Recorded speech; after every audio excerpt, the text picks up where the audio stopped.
What is up, YouTube, Spotify, Google Podcasts, Apple Podcasts, and those weird little apps that like 3 people use to download their podcasts? Hello. I am Alex, aka Reef Dork, and with me, as always, is Ryan from the world's best coral selling website based in the UK. Well, universe, isn't it? Universe. There is the universe, in fact, yeah. Not even the known universe, even the bits beyond that we don't know about. There are no better coral selling websites outside. Well, that's it, full stop. Ryan, how are you? prestigereef.co.uk. Ryan, I'm good, thank you. How are you? I am all right. I've had a busy day, busy weekend. I meant to do lots of things. So first off, I'll put a note of the what I've decided to do with, because so every week we do this thing where there's like a title that is the main topic, but actually we don't talk about that until the end when we've gone through a few other features. Yeah. What I've started doing, instead of, because it takes so long to watch back the video and put in timestamps for everything, I'm just going to start leaving a pinned comment with a timestamp. So all you need to do is click on it, look at the pinned comment, bang, you can look at the bit. And what we're going to be talking about is a saltwater aquarium really getting more expensive? And this is based on an article that was on Reef Builders a few weeks ago. And I haven't read that article because I was so busy. So is this you saying, so it's over to you, Ryan? or basically so disorganized? No, yeah. But I there's plenty to talk about, notwithstanding that. But how are you? How's your week in reefing been? I basically had a week off with regards to the coral farm. Not out of choice. So I have. Yeah. This is a very minor, well, not a minor, but like this is an apology for people who ordered corals this week. Some of you will know this or not. So I ran out of heat packs. They only come. They get shipped from China, and they were due to arrive on, I think Monday this week, and they didn't arrive until Saturday this week, which means I couldn't ship any corals because I'd literally used my last ones. I have some reserve ones just in case, and I'd use those. so I couldn't do anything. So I literally had the week off from shipping corals. Could you not ship softies? I actually don't sell a huge amount of softies. Okay. But for me, Zoas I think would be all right. Yeah, I mean, people ship Zoas in just pieces of wet paper, don't they? Yeah. Yeah, which is shocking because I've never tried it, and I'm sure it works, but... I bought them that way. I've never been brave enough to try it, but I bought them. Actually, no. I got them in a tiny little plastic zip bag. Yeah. With like a few milliliters of water. Yeah. Not special delivery, just next day delivery, and they're fine. Well, have you ever received corals and you've gone, what the hell did this person do? No, like what do you mean? Well, I had coral shipped to me once. This was a long time ago with the heat pack on the outside of the polybox. So the polybox stops the heat from getting in. There was no little hole for it to go through. It was literally really? Yeah, it was literally just stuck to the outside of the polybox. I've had it where there was cardboard box, heat pack, polybox, but there was a big hole going through the both boxes. No, there was nothing. This person, I think this was the first time they shipped corals. Right, I see. And I've also had it where the heat pack was rubber banded to the pot of coral, which basically just cooked it. Yeah. Yes. But I've done that. I've not done quite that bad, but I've melted corals before. I've sold a couple of times when Zoas have arrived and they've boiled basically. To kill Zoas is good going. Mm-hmm. But there was one time I bought a coral off a Castria off someone on Ultimate Reef. Yeah. And he posted it, but he didn't send it recorded delivery. Yeah. So it just got here like 4 days later. Yeah. And it was dead and it stank. Oh, I've had that the where smell the of dead survived. I've had it. Yeah. It was a bank holiday weekend, and the corals they were with a 40-hour heat pack. So that lasted a period of time. And then I think the majority of them just kept going until I think Tuesday, and they were meant to arrive on Thursday. Well, so I've had that with. So I bought corals from Euro Corals pre-Brexit when you could do, and they were like, I think they were at least 1 day, maybe 2 days delayed. Yeah. And I was messaging them, going, "Oh my god, is there anything I can do? Can I drive to collect them or somewhere?" And they were like, "Mate, don't worry, they'll be fine." And it turns out they were completely fine. Yeah, because they pack them really well. Yeah. So, and then with regards, so that's the corals not a lot changed. My camera stand arrived today. So you'll be happy to know that, because I haven't tested it out yet, but it looks good. So it's a stand to put corals on, so they're yes. close to your lens, not So they're not a stand closer for to the camera. surface, yeah. So you can get a Yeah, more yeah, yeah. detailed picture. I didn't want. I've been practicing with the camera, but I didn't want to like go all in if I'm then going to get this and then start again, if you see what I mean. Yeah. So that's what I've done with that. You're getting me into photography. I genuinely feel though now that every picture I get, it makes me worried about what you're going to think about it. So I'm not going to send them to you anymore. Look the same as mine, because I use the same settings. Yeah. But what I'm going to show you is you want this lens. Yeah. This is a 30mm macro, and I think it would be perfect. It's amazing. Is that's the one that you showed me the other day, isn't it? Maybe. Maybe. I sent you a link for it. Yeah. I'm gonna have to try and seduce you down to the coral farm again with the promise of corals to get you to bring your camera to show me how good that one is. I know. Yeah, I should have bought that. I've had that lens for a long while. Anyway, yeah, I know. And the thing is, because it's not like you can come up here. Yeah, I know, because it's not bring the same. The farm with you. Yeah, that's the problem. yeah, exactly. So, that's that. I have taken the clowns out of the quarantine tank, so I've now officially quarantined my first fish. Yeah. They are just a normal pair of clowns. I think they're peculiar. They're not. No, they're not Arcellaris. And they are just normal clowns, basically. One is black and one is orange. The one thing it does make you feel, and I sent you this as a message, didn't I, the other day when I put them in? I said, it makes you feel smug having quarantine fish. Yeah, you're one of those people now. Like, you don't quarantine. Oh dear. That's now who I am. You're so irresponsible. That actually isn't who I am, and I'll be honest with you, and I've said this to you before. I have got pressure from the YouTube channel to do this. If I didn't have that pressure and that feeling that because of the first deaths, if it goes wrong, I'll get slaughtered again. So I just went, well, let's give this a go. Let's see how hard it is. What was the response first time round? It wasn't negative. No. Actually, genuinely, it was overwhelmingly supportive, because a lot of people have been in there. Even I went into a fish shop today, and there were two guys there, and they recognized me. And the guy went, I saw obviously about the angelfish. Exactly the same thing happened to me not that long ago. So it's something that when you've been in the hobby long enough, it's like, you know, that this happens sometimes, and I would be compassionate for someone else in that situation as well, because I've experienced it. It's generally the people who haven't experienced it are the ones that are not compassionate, or the people that just want to say something. Because some people are happy to go, you should have quarantined your fish, and then you go, do you quarantine your fish? And they'll never say yes. They'll never say no. No reply. Yeah, but I think the hobby is pretty supportive. Most people are. Yeah, definitely. As I said, it's something that happens sometimes. And the last piece of information I have for you is that I have a new fish in quarantine, which is why I moved the clowns out of quarantine. And I will let the chat guess what that fish is, if you'd like, and while you're telling me what you've done with your week. All right, you should be able to guess, knowing Ryan, knowing me. It's not something I haven't had before. Let's put it that way. At least, yeah. So you should be able to guess the kind of fish, maybe even the exact fish. So, what do you reckon? But okay, so you've had an up and down week. Yeah, it's getting busy now. Are you much busier? Yeah, like literally. Even today, the orders have been going. Just come in next. It's the weirdest thing for me. I think you're the same. In the past, I was a reefer all year round.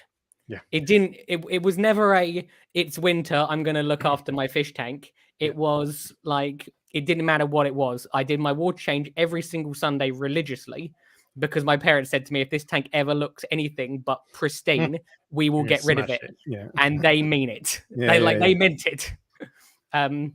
So that put me in a good mindset, because I could never let it slide ever. And and I suppose because I was always maintaining it and looking after it, I wanted to go and add to it all the time. So whereas all of a sudden, as I said, people are going like crazy. I've had so many more consultations as well. Oh, really? Okay. And the thing is as well, is people set up new tanks. So so a lot of the consultations are fixing people's problems. Whereas all of a sudden, I've had a few of people going, I'm about to set up a tank. I'm just about to buy everything. Will you check what I'm buying? Brilliant. Oh, I love that. When you do that, do you find that you're going down the list saving money or 100%? What are the improvements that you make? There's a lot of people think that they need some sort of automatic tester. A lot of people think they need some sort of aquarium controller. Some people are listening to you and going to calc. Yeah, that's cheap. That's like 3 pence. No, I know. I'm just joking. Although it's really interesting to see how many people listen to or listen to you and me as well to some extent. But yeah, literally all the time, people will come to me, and I'm not sitting there going, you need to have MP40s, because that isn't how this works. Everyone has a different budget. They'll say to me, look, I'm thinking about buying this power head, which could be a Jaya one, and I'll go, well, that's fine. Just so you know, this one will need to be cleaned more regularly than a different alternative. So would you like to get one of these brands instead? And then there's like a brand to hit everyone's budget. And because everyone is going into this differently. So at the end of the day, it doesn't matter to me what they buy. They're not buying it from me. So it doesn't matter. And if I say to people, oh, do you like shimmer? Great, get some Kessels. Or if you want to have something which I use personally, and a lot of other people use, then go for a Radiot. But it could be anything. And if someone's literally just getting into it and they go, look, I've got this little Flerval tank, I just not sure what to put in it. Well, like, I just a bit not confident. Can you help me? Great.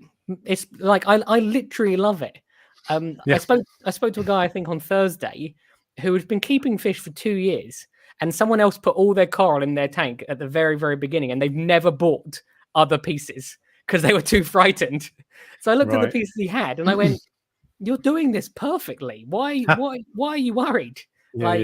And then we went through it. So a lot of it is actually just confidence building more than anything else. But yeah, so interesting stuff. I've not noticed YouTube getting busier at the moment, but I wouldn't know. No, but so I do notice that, and this time of year it does start to get busier. But we'll see. It's good that it is getting busier, and it means that more people are going to be out buying fishing corals, which is always a good thing. Just so everyone knows, so far no one has guessed correct what the fish is, so you can whittle it down from there. So it wasn't a barracuda. It definitely wasn't a barracuda. It wasn't a whale shark. That's not whale shark guy. That's not whale shark guy. Yeah, Alan, get off. Alan, what are you playing at? That's a silly suggestion. But some people are along the right lines. Oh, that's true. Some people are along the right line. And I almost did get a Regal Angel, to be fair. Oh, really? There were 2 Regal Angels, yeah. But one of them was eating really, really well, and my friend took that, and I didn't. So okay. Well, we'll see if anyone does actually guess it. Oh, orange spotted Fallfish. I know that's not it, but that's definitely not it. I'd never have one because they sound like a bloody nightmare, but I'd love one, or a pair actually. I did. That was one of the reasons that fish was one of the reasons I set up the channel. I was literally. Do you know this story? No. I was literally in a Maidenhead, and it was the guy's first tank, brand new, and it was his first fish. And I'm not going to say what Maidenhead is, but because there are some good Maidenheads, definitely some good Maidenheads. But there was one where the guy wanted to buy this fish. He didn't even know the name of it, and he said, "I'm going to buy this orange spot Fallfish." And the assistant went, "Yeah, that's fine." I was listening to the conversation. I knew he just cycled his tank, and the person left. No, the shop assistant left, and I said, "Look," and I don't do this. I haven't done this. I went, "You don't want that fish." Yeah. And the guy went, "I'll do what I want." Basically, he wasn't pleased I'd come forward and suggested not to do it. At that moment in time, I then gave up. I went, "Fine, you do what you want." And then I thought people need to know more, and that's when I started to. I actually had a YouTube vid channel thing before the missile war tank as well. So there was like a little educational thing, which was no good. So those videos aren't there. And then obviously missile war tank happened, and then I took over. So became Prestige Reef. Yes. A few people were getting close. The closest was Blueface Angel. Yeah, I saw that. Oh, did someone get it right? No. No. But it was the Majestic, right? It was a Majestic, yeah. And I've still got the King Eye, so I definitely wouldn't get another one. Yeah. And let me just have a quick. So someone's asking about light. So just have a quick nap, Ryan, and I'll deal with it. Okay, 1 second. Lincoln Town says, Alex, when you change your lights, do you see any setbacks in your corals? No, I don't. They change color instantly. Well, the corals don't change color. It's just that the lights make corals look different. Yeah. But no, I don't tend to. But you've got I've lost a colony because I didn't adjust. When you do change lights, your alkalinity and calcium uptake is likely to swing because you're not likely to get the photosynthesis exactly level, even if you use a par meter. And I had a big alkalinity swing that I hadn't quite accounted for. So that caused a problem. But there we go. And there's someone's desperate to talk about turf algae. Tip on turf algae. I don't know. I don't think I've ever had it. Turf algae is the one that's really, really like a bristly wire brush where you can't even pull it out easily. Bryopsis. No, it's literally it's like wire. It feels like bristly. It depends on how big your tank is, Shane. I did deal with turf algae. Turf algae is not it's not unusual with certain types of man-made rock. I've noticed.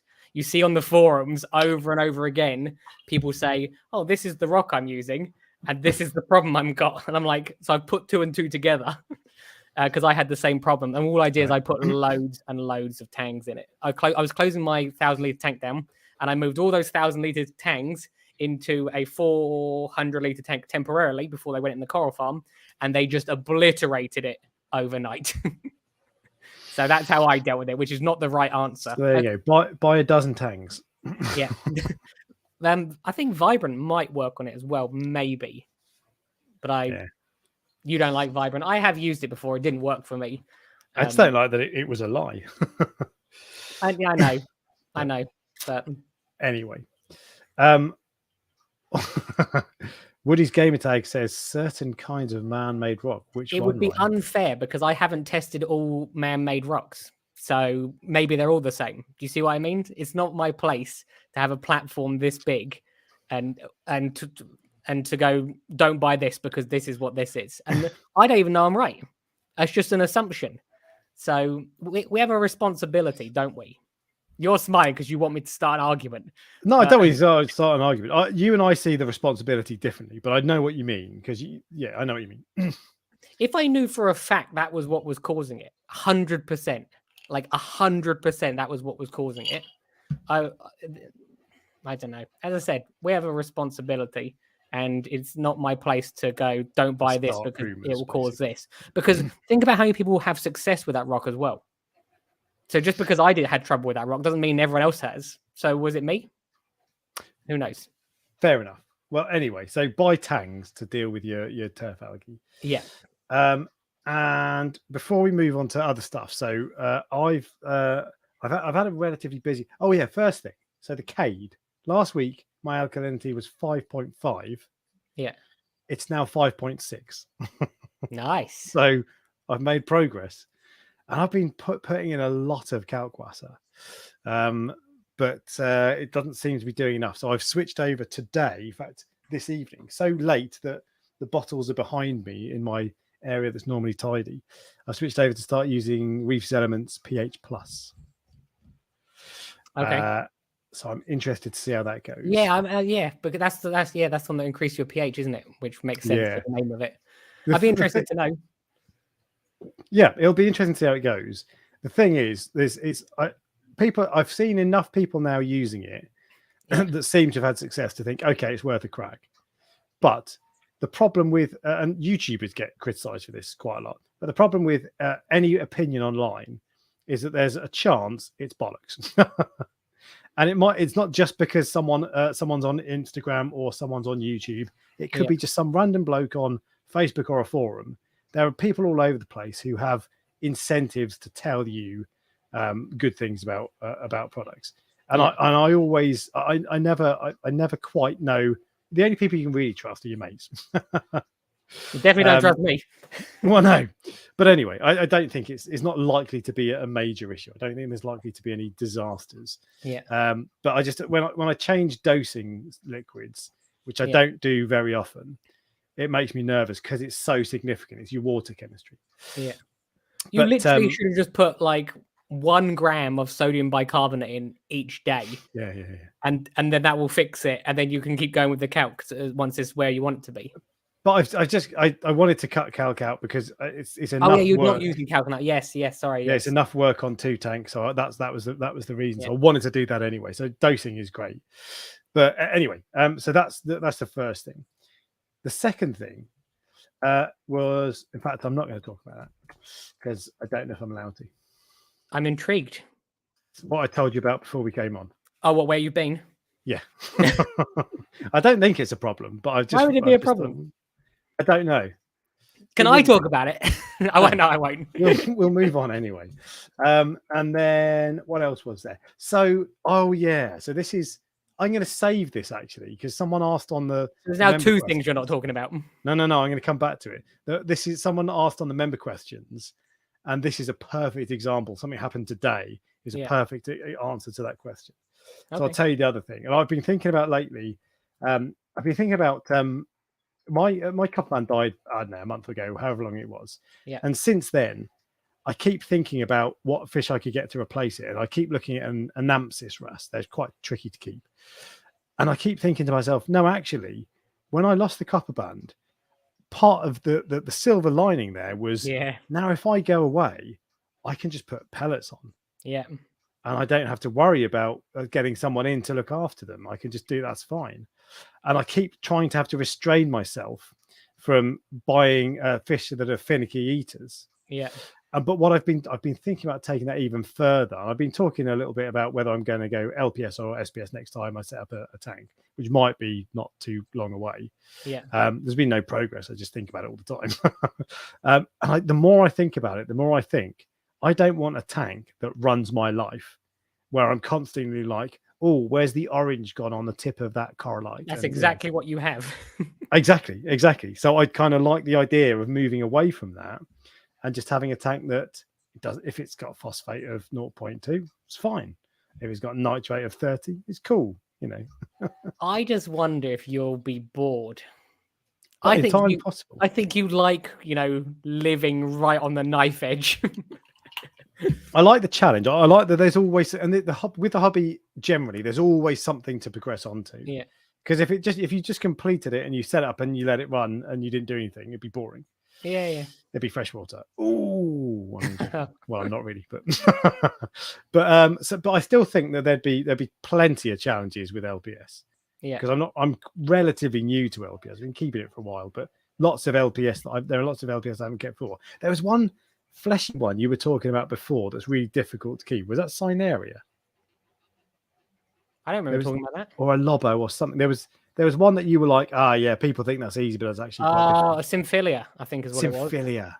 Because I almost bought a Cynaria this weekend. Yeah. Last weekend. And I didn't because I was thinking, was that the one Ryan said was difficult? No, Symphilias, I'm pretty sure, if I remember correctly, that a lot of people think that they're Lobophilias.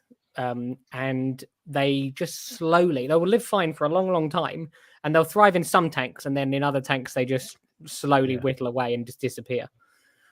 So it's hard to know. I think they need to be fed a lot, I think. Oh, okay. But that's but yeah, I just like the idea, and I keep saying my water box tank, I just love it. It's just so cool. Yeah. And I just keep thinking, do I really want the hassle, or would it be nice just to back off? Because at the end of the day, if I had 2 years of LPS and I was like, this is boring, I can just drain it, sell all the corals, and set up an SPS tank. I know what you mean. You're the sort of person that does that. I'm the sort of person who puts a coral in and then just leave it for the next 10 years as it grows out of control. Whereas you're like, not sure I like that. I'm going to remove that bit today. Oh, not sure I like that. I'm going to remove that today. I'm going to change my lights. This is it. I get very impatient. And I literally you have literally bought corals from me before where you liked them, you put them on your frag rack, and then you sold them because you changed your mind. I have, yeah, indeed. I've done that a lot. I recently bought a colony from a fellow hobbyist, an acro colony. Yeah. It was really nice. And then a month later, I was like, don't like it. In fact, there were 2 or 3 that I did that. No, you don't get colonies very often, but anyway. But yeah, so I've just been thinking about just having an easier life. And because also I thought, well, do you know what if I go away on holiday? Yeah. To be honest, even if I didn't have a tank, I don't like being away from home for a long period. So 2 weeks for me is, after like a week and a half, I'm like, I want to go home now. Yeah. Because I like home. But I wouldn't mind the occasional week or 10-day holiday where I'm just like, I can just go away and just not worry about what I'm going to come back to. There'll be plenty of people with LPS tanks where they've gone away and it's not gone right as well. What I was going to say is the things that I worry about are things like, what if my auto top off gets stuck on, or what if my return pump dies, or if there's a power cut and when it comes back on, nothing comes back on because something's tripped and you need to push. So I'm sure I still have issues, but the more I think about it, the more I think, why don't you just do it? Yeah. It's sometimes one of those things. That's why I tell myself the reason I've not put coral in the water box is because I want to put the angels in there first. But I think in reality, it's just an excuse not to do it. So why?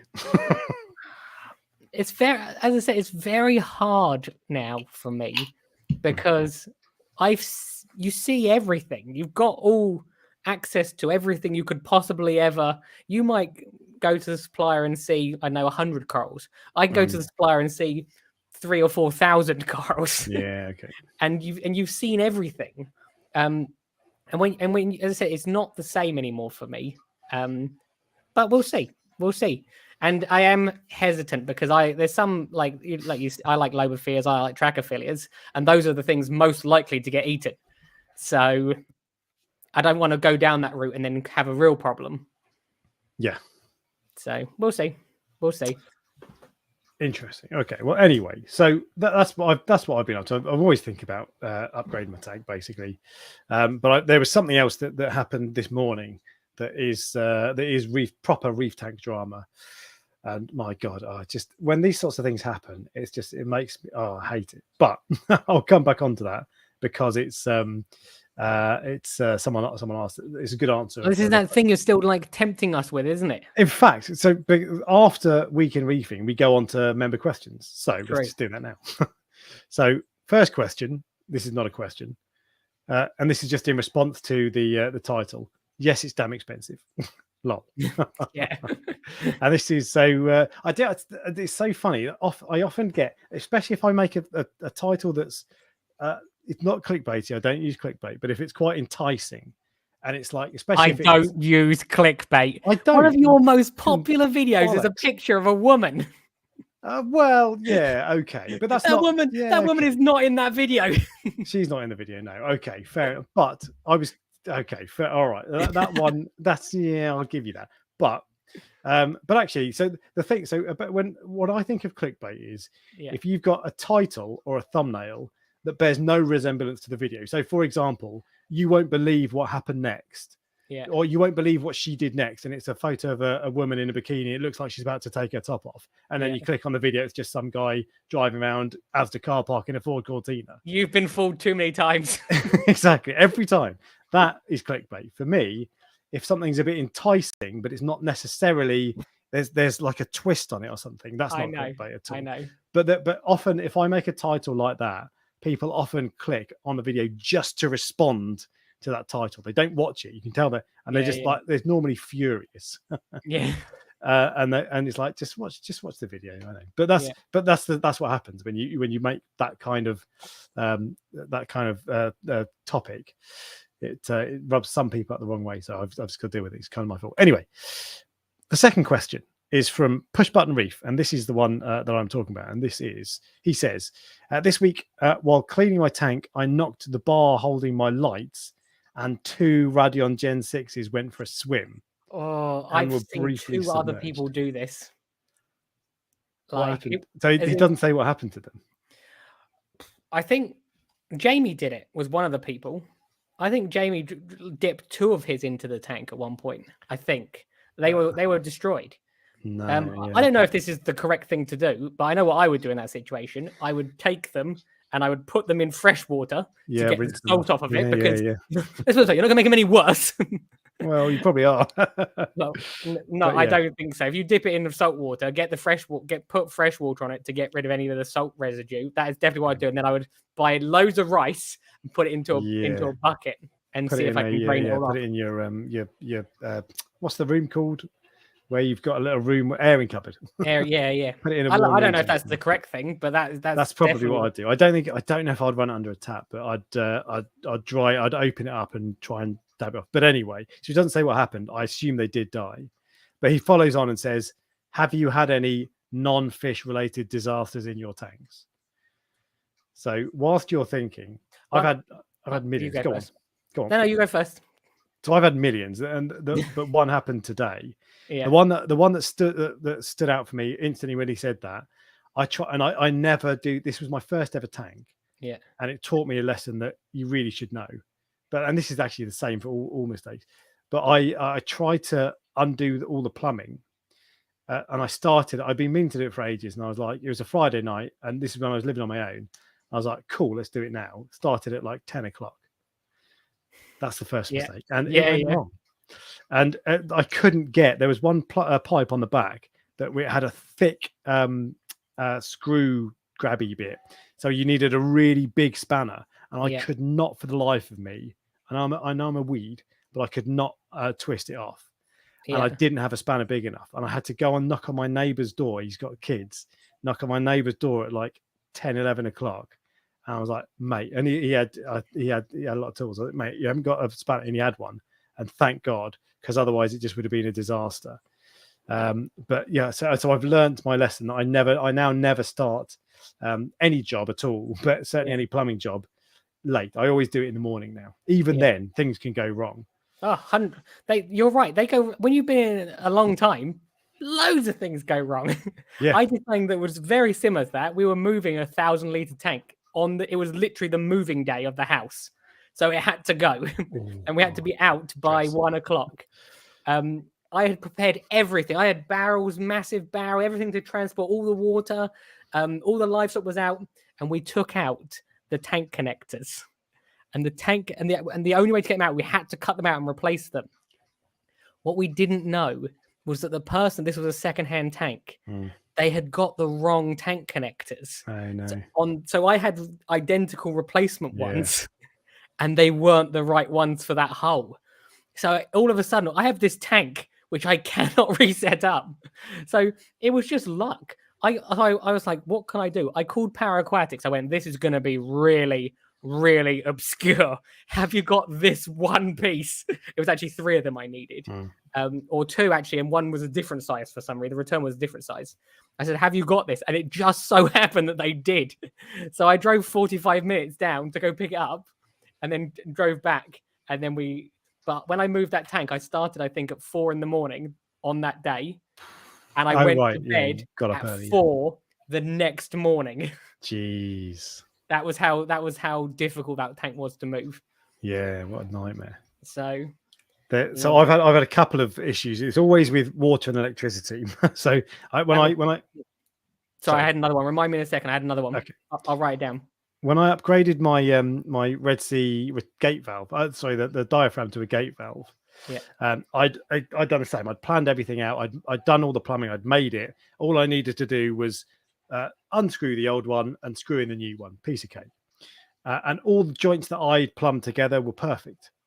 But the one joint that came with the tubing I'd bought, the Red Sea tubing, had this, and it was the thing that joins the tank to the sump, had this tiny little pinprick leak, absolute so small that actually it probably would have sealed itself with goop or salt creep or whatever in time, but it was tiny. And I noticed it though, and it started dripping. And then suddenly I was like, oh my God. And I had to, and this was relatively late at night. I had to go, the shops were shut. Fortunately, I didn't have any, I couldn't find my silicone. I had to go and get someone. I texted a WhatsApp group or a Facebook group, I think, of local reefers. And someone was like, yeah, I've got it. So I ran over there. But the thing that happened today, and there's always problems. The thing that happened today, I calibrated the Reef Factory smart tester I've got. I'm making the review this week, and I wanted to calibrate it again because it's slightly out. It's close, but it's slightly out. I was like, maybe if I calibrate it again, it'll be fine.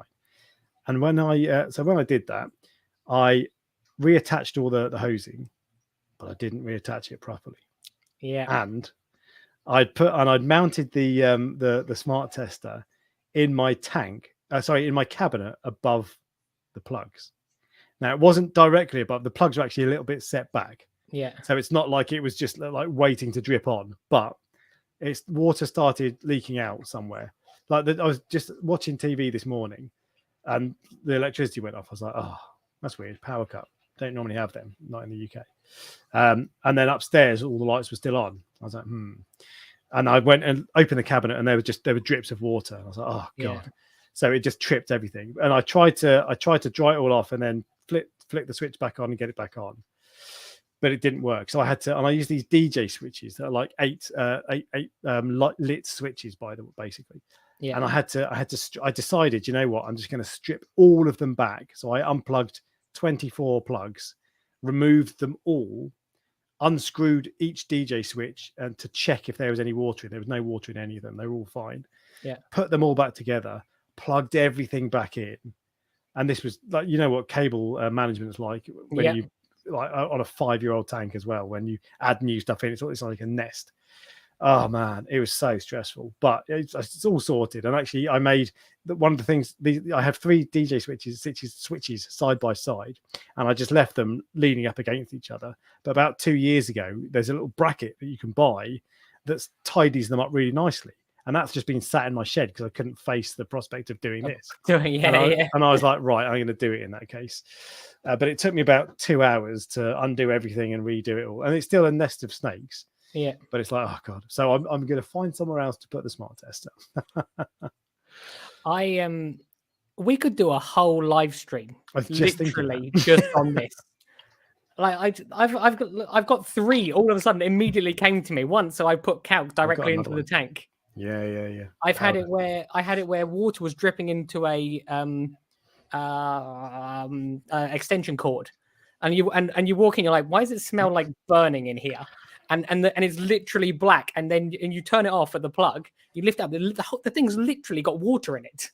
So I've had that, and this was one of my favorite ones because this tells you what I'll do in an emergency. I over tightened one of those hose tails, and it was a big hose tail, so it had a lot of pressure going through this. It was going to a reactor, and I over tightened it, and it just snapped off. And this hose tail was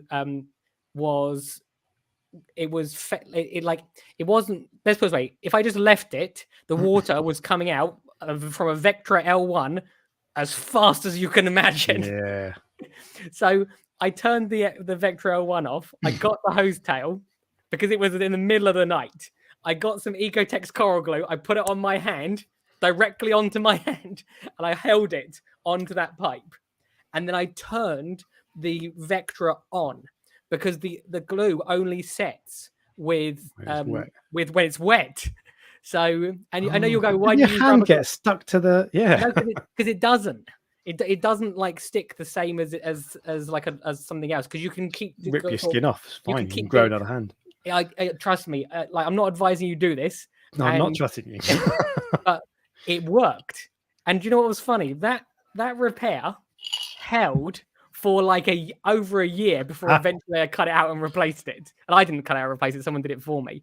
But in an emergency, you will do anything. Like I poured vinegar in my tank, lots of it once, because I put too much calc in. Oh, right, to get the pH down. Yeah. I don't know if that was the right thing to do or not, but it is. So I literally, this was a long time ago. This was probably a year into the hobby. Everything was dying. The fish were lying on their sides. And I went, I need to do something. So at first it was white wine vinegar. Then it was like rice vinegar. Luckily, my mum's is like a chef. Then it was just malt vinegar, but it worked and it kept everything alive. There you go. It's like advanced carbon dosing. Yeah, you bet you had some issues to deal with after that. I did. Well, after that, I actually shut the whole tank down. I just needed to keep everything alive overnight, and then took everything to the fish shop. But it worked temporarily. So I did the same thing. And by the way, if you've done anything like this in the chat, let us know. The more stupid, the better. Yes, because the things that we're telling you are pretty stupid. And you talked about the reactor thing. I did the exact same thing. Well, yeah, but I did the exact same thing with the reactor. Only I tried to this was in on my first tank. I'd set it up and I was trying to work out plumbing. Plumbing's actually really easy. Yeah, but you do need a bit of knowledge. It's intimidating at first. That's the thing. When you try it, it's a piece of cake. But if you need a little bit of knowledge and a bit of experience, tiny bit, but it's when you've got a bit of experience, it's easy. But the trouble is, a little bit of knowledge is a dangerous thing. Yeah. And I thought I was trying to work out how to do this thing better. So I was setting up my algae reactor. So this was years ago now. And I thought, do you know what? Everyone uses that flexible tubing, but I don't want to use that because it's a small sump, so it would have to go all the way up and then all the way down and bend, and it would kink and all. And I was like, do you know what I'm going to do? I'm going to get push fit plumbing from B&Q. Because you know more than everyone else in this situation. But this is the thing. Like and I see this all the time. If you've thought of an idea and you can't find anyone else who's ever done it, it's not because you're a genius, it's because you're stupid. Yeah. And I learned that lesson myself. Yeah. And then this plumbing, it turned out it was just for like it wasn't pressurized. So it was just for like water trickling down from somewhere over. So as soon as you put pressurized water through it, pop, it all comes off. But it felt when you push it in, it's got rubber seals and everything. You push it in, feels like a strong fit. Yeah. But then when you run a pump through it, and so I set this up and it was all rigid, so it looked wicked. I cut it to perfection. It was all measured up nicely. I did all that. I plugged it all in, and then I turned it on, and then I turned it on at the plug, and then walked over to my tank. And when I got to my tank, suddenly all the plumbing burst off, and it started pissing everywhere. So I reached my hand in, grabbed, put my hand over the pump that was on this reactor, just to stop the water spraying everywhere. So at least it was just spraying in the sump underwater. Yeah. But then I was like, well, the plug is over there because I've stepped away from it. Yeah. And I was on my own. I was like, how the hell am I going to do this? So I had to run I was like, right, I'm just going to do this. And I had to run and turn it off. So I had to leave it for a sec to spray everywhere. Oh man, God! So I now only use flexible tubing because it's good. There you go. Because it's the right thing to do. Yeah, exactly. Sammy 31D has just said the exact reason why people have told me they enjoy the live streams when we do them, and she said these two act like they're just on the phone and we're not even here. Yeah, exactly. That's true. Because occasionally we do call each other. We usually text most days, but occasionally we do call each other, and this is literally what it's like. Yeah. But there's lots of let's have a look. Lincoln Towns has a stupid thing. When I first started reefing, I won a 20-pack of SPS. Wow. The day before it arrived, I thought I needed to supplement calc, so I dumped a ton of calc into my ATO. Everything died. Whoops. So I almost did a similar thing. I went on. This is on my first tank. I wasn't dosing, and I just bought a couple of corals off someone. And when I got them back home, I was like, do you know what? I'm just going to test the alk before, and I hadn't tested it for ages, probably ages. I was like, before I put them in, I'm just gonna do a test. And the alk was like 4. And I was like, oh my God, what have I done? And I was gonna go away on holiday the next day. Yeah. And I was like, oh Christ. So I bought a dosing pump, and I went on Ultimate Reef. I was asking questions, and I eventually decided, I can't remember if I got advice. I decided not to set it up. Yeah. Because I just thought, well, if I'm going away, I'd probably set it up wrong or whatever. And as it turned out, when I got back and I did set it up, it got stuck on. It was rubbish. It was broken. Really? So if I had set it up, I wouldn't have known, and it just would have juiced everything into the tank. So yeah, very nearly did that, but yeah, I've made lots of mistakes. We could do a whole live stream on that. I reckon there's. We won't keep going, but I reckon there's loads of them. But that's what the hobby's about. You hopefully learn from them. I can't remember how this happened, but I had a 2-liter jug of alkalinity, and I think I had like another 2-liter jug of salt water, and I went to pour one. I can't remember what I went to pour it into my tank. Yeah. And then it went all poofy in the sump. And I was like, that's weird. I was like, no, it's the alk. So I quickly turned the return pump off. So a tiny bit went into the. Oh, that was a good idea, actually. Yeah, well, I had to drain the sump completely. Yeah. Fill it with brand new water.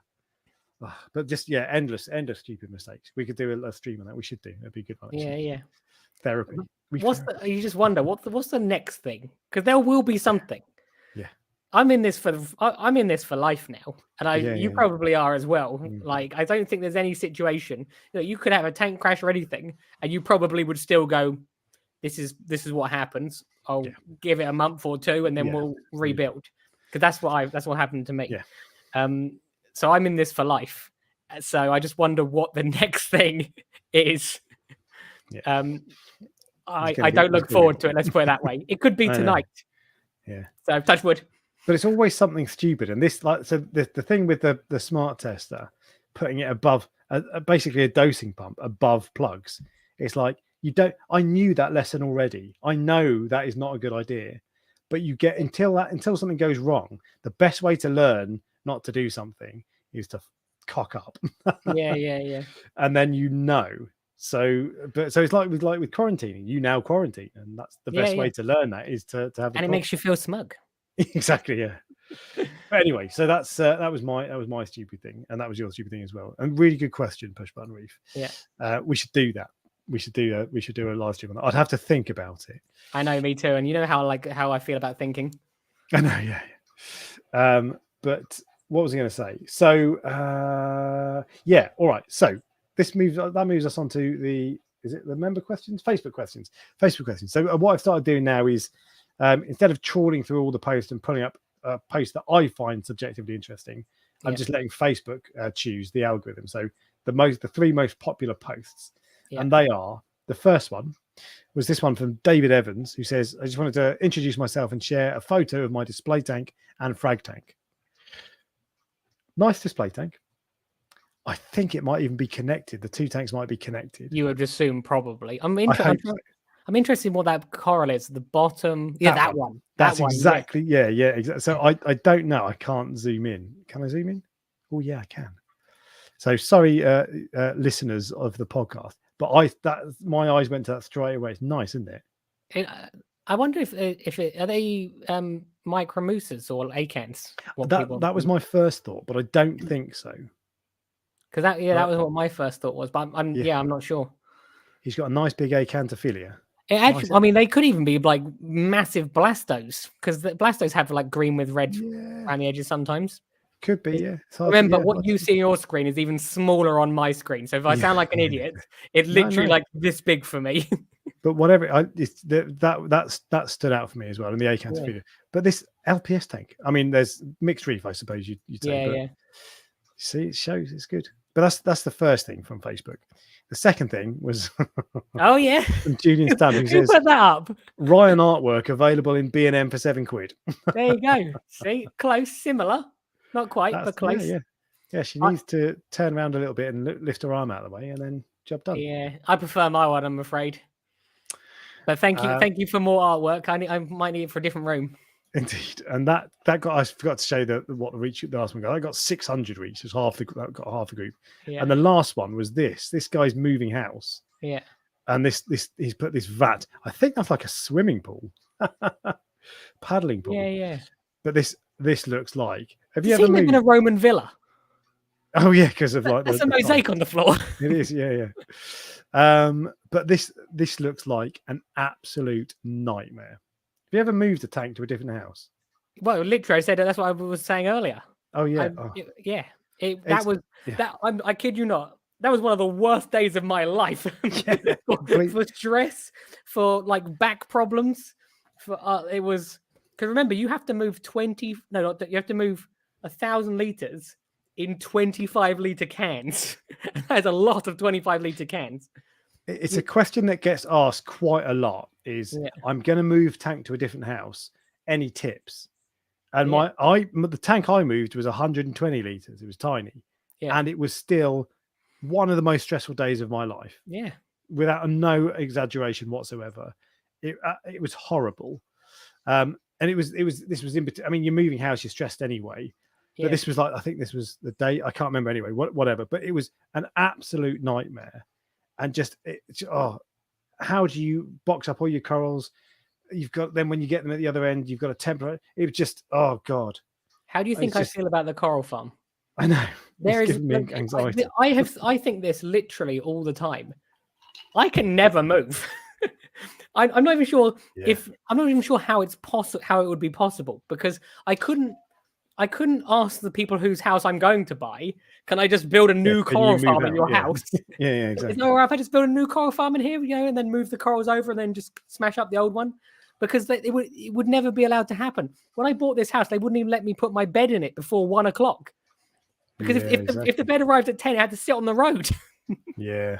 So I just wonder how I can do that, but we'll see. But so my advice when people say, how do you do it, is break your tank down, sell everything, and set up a new one in your own sweet time.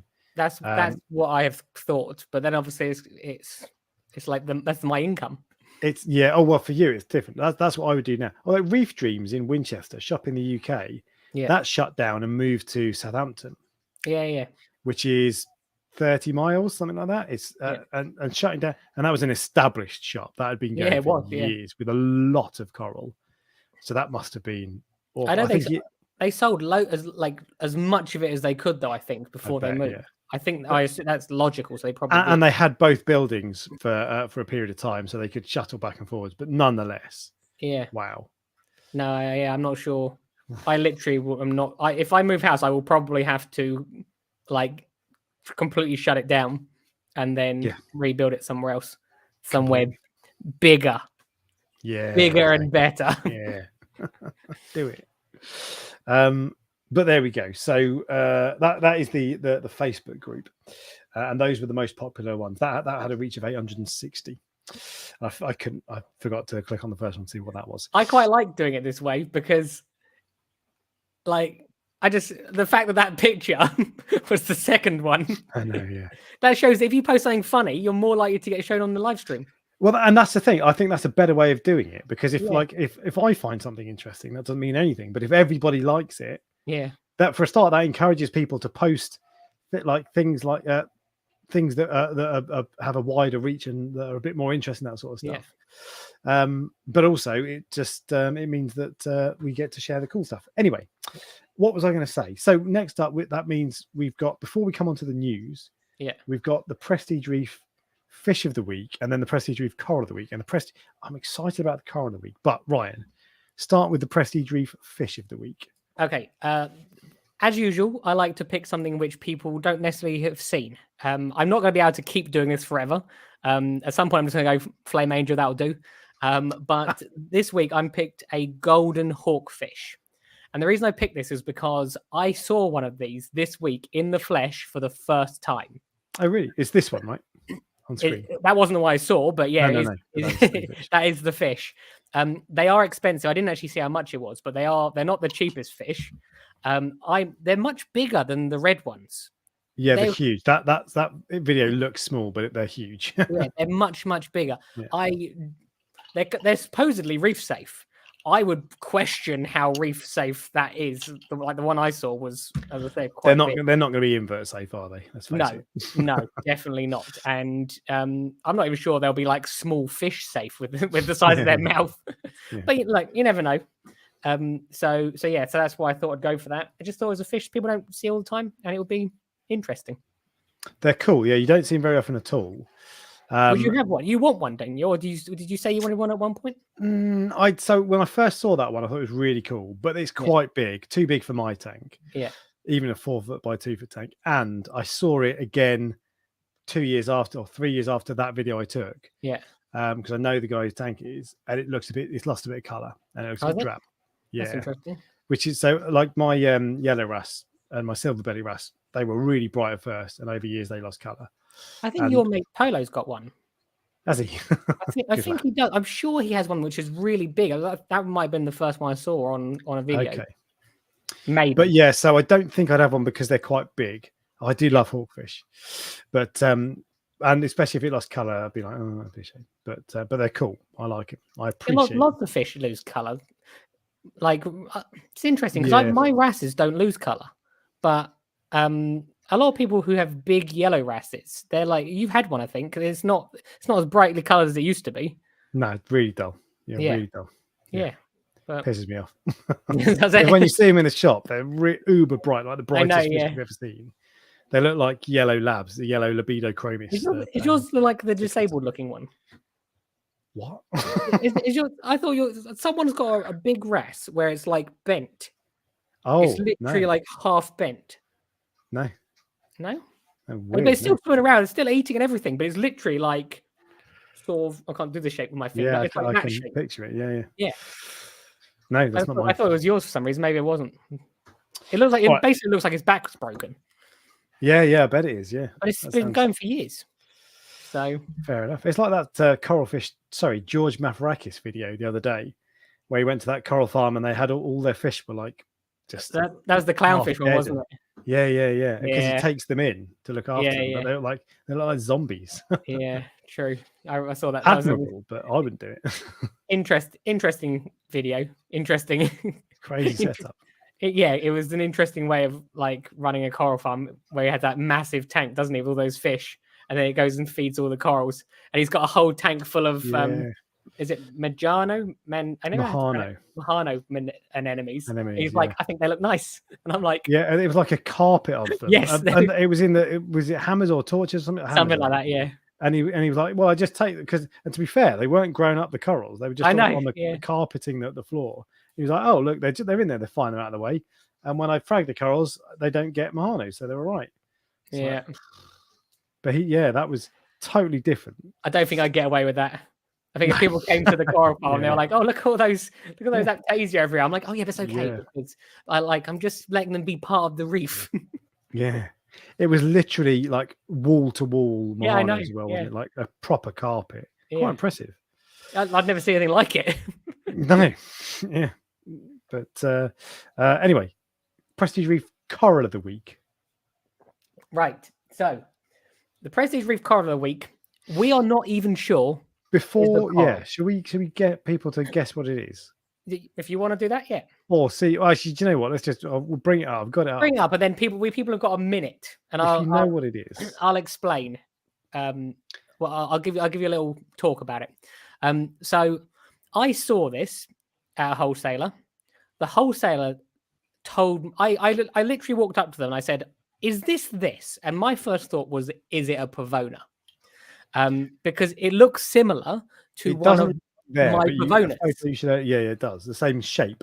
Yes, but so I have a green Pavona which looks very similar to that, and it's not. It's not a cabbage coral. This is like it's like a skeleton. And the person it was actually these very, very experienced. He's been there for many, many years. He did tell me the name of it, but I forgot. So when I came home last night, I put the picture up on Facebook and Instagram and just saying, what is this coral? Because I wanted to see if someone could come back to me and remind me of the name of it. And the different suggestions I had of what this was varied. So there were a lot of people that said that they thought it was a Pavona. Mm-hmm. There were people that said they thought it was a Melina, a branching Leptocerus, a leaf lettuce coral, which is an illegal coral, which I think is from Mexico, was suggested. And then one person came back and he actually said what the person who was at the wholesaler said. And that is that it's actually, just so you all know, no one has got it right so far. Yeah, so the guesses then are Platygyra, mushroom, cabbage coral, Pavona, scroll coral. Can't remember the scientific name. I don't know what that. There could be any one, a number of them. Samacora, Pavona, pink Pavona cactus. It's one from the sea, That's the closest one. Comedian Les says it's a Tropic Thunder. Yeah. Tropic Thunder. Now, you don't feel bad if you don't know what this word is, because I have only heard this word yesterday. I was told that it was a briar zone, which is apparently not even a coral. It's also known as a lace coral. How do you briar? How do you spell that? It says BRYOZOAN. There's no point in Google it because none of the pictures look like it. But if you wanted to Google lace coral and get that up, that actually looks most similar to the pattern that's on it. Yeah, okay. Because what's interesting about this coral is that it has lots and lots of little holes in it. Now, one person came back and he was very, very. What I loved about this was that some people were going. Some people were said that is 100% a Pavona, which it's fine. That's exactly what I thought it was at first. And then someone goes, and then other people go, "Oh, it's 100% this. It's 100% that." Someone said, "I know my corals. It's definitely this." So all these people, all of them, are absolutely convinced that this is what it is, and even to this day, I don't know that it's a lace coral. So I don't know what it is, but I think that that's what the wholesaler said. That is the closest thing with regards to the structure. And the thing I thought was nice, the guy went, "I think it's a briar zone. It's a lace coral because of the structure." And he went, "I'll be honest with you, I don't know what species it is." Great, because he told me what he did know, and he told me what he didn't know. Do you see what I mean? And that's brilliant, because I don't want to go ahead and tell people what I should have done. Now, I might not sell this now because people are going, "I'm not sure I want a briar zone because I don't know what that is." If I put it up as a Pavona, I probably could have sold it 10 times by now. But we'll see. It's interesting, and I'll be interested to see what happens, because I have no idea if it will survive. My guess is as good as yours. But yeah, I wouldn't touch that with a barge pole personally. If I saw that, thanks for that. As my back on the website. Don't buy it. But if that one, can I ask how much you? Oh well, not how much you paid for it, but was it expensive? It would. Or did you buy it as a bunch? Let's put it this way: in a shop, it would be over 100, and it would be over £100 in a shop. Okay, so I wouldn't buy that. Don't buy it. To be fair, I didn't really. Once I had it in my hand, and I was like, "Oh, I should probably." Let's put it this way: I would have to frag that up into probably at least 5 pieces and sell them for £25 to £40 each or whatever, depending on. That's how much I would have to sell. Maybe someone will have it. There's some weird people out there, aren't there? At the moment, it's me. I'm that weird person, because even after I was told this is not what you think it is, I still went. You know, when that thing where you've already got something in your shopping basket and you're like, "Yeah, okay, I don't want to look like an idiot now and take it back." So I was like, "Go on, then I'll give it a go." But yeah, I'd rather be honest, and people go. If people want to give it a go, by all means, get in contact with me, and I will frag it up, and we'll see how it goes. It's like a little experiment for me. I'm interested. Interesting. I quite like it. Yeah, I don't. To be honest, it's not my cup of tea. There you go. 100 isn't that bad. There you go. 100 is decent compared to 600. True. And it's actually rare as well. Yeah. So who wants a rare £100 piece of coral that no one knows what it is? Start the bidding now. It's very true. Anyway, so that means then that's prestige with coral. A genuinely weird, rare coral. Yeah. But that means that we are now on to the news.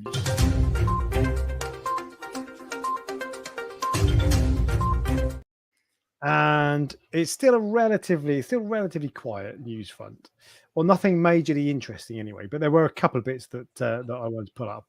The first one is, and I just because he said it 1,000 times, lace coral is Disticophora. Apparently, Disticophora. Actually, let me write that down, because I genuinely am interested in this. You need to bring it back up again so I can see it. Sorry. Oh wait, I found it. 1 second. Disticophora. Disticophora. I am always happy to learn. I love it when someone teaches me something, because it was I've then got something I didn't know. Yeah. And yeah, so if that is what it is, great. Anyway, news. Yes. This is just this. I'm just gonna come out with it. I'm just gonna say it. Okay. I want to see your reaction as well. Actually, I'm going to look at you whilst I say this. There's a new heater that's come out. Wow. It's made by Seche, reliable brand. Yep. And it is a contactless heater. Okay. What does that mean? It means it's got an NFC chip. You know NFC, near field communication. What does that mean? So like when you tap like contactless payment on your card. Yes. That's NFC. That's contactless. Okay. Yeah. So this heater it is contactless, and the way you set it up is you tap your phone against it, and then it takes you to the app, and you set the temperature in the app that way. And that was what I felt like I was missing when it comes to my heaters. Exactly. This is, look, Seche are a good company, and this will be reliable because they make good quality stuff, and I think they have long warranties anyway. But for me, this is the most ridiculous product I've ever heard of in my entire life. Contactless. What's does it work when it's in the tank, or does it only work when it's out of the tank? That's the worst part. So, and look, I'm just going to read this. I've not used it myself, so I don't know if I've understood this properly. So I'll read it word for word. With NFC, the temperature can be changed in a number of ways. Firstly, you can do it through the glass if your phone's NFC chip is in a certain place on your phone. So you're holding your phone, you want to change the temperature, holding your phone up to the sump like that. And it says, for me, my heater's at the back of my sump. So is mine. And it says, but Seche says not all phones can do this, notwithstanding the fact that no one's puts their heater on the front wall anyway. Yeah. Not all phones can do that. So next, you can raise the heater slightly to the waterline and hold your phone next to it or tap it.